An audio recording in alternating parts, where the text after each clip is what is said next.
Edinboro's women's soccer team victorious over Millersville this afternoon by a score of 4-1.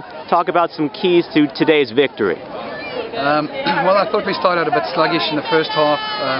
You could see we spent a lot of energy yesterday on when we played Westchester, so legs were a little bit sluggish. We missed some opportunities real early. It could have been game over early, and we didn't take our chance, and they got a goal there and made it 1-1. All of a sudden, it was a competitive game.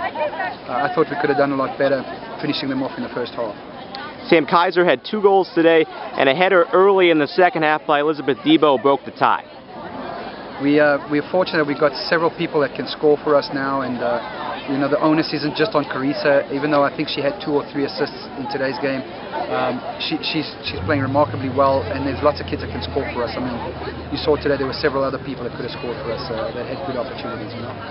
It was a great 48-hour period for Edinboro soccer, as just a day ago Edinboro was victorious over Westchester, the 12th ranked team in the country.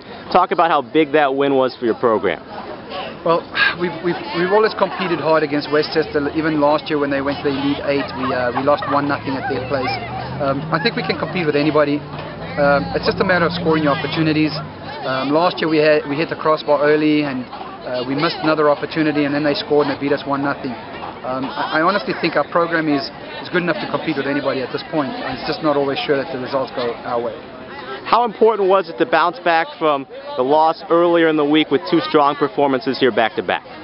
Well, the Kutztown game, I think, you know, going on the road, playing on grass, very bumpy, it was extremely difficult conditions for us. We didn't have a good trip down there, so it takes a lot out of you when you play on the road in this conference. And on any given day, you go and play in the conference on the road, you may not get the results that you desire, you know.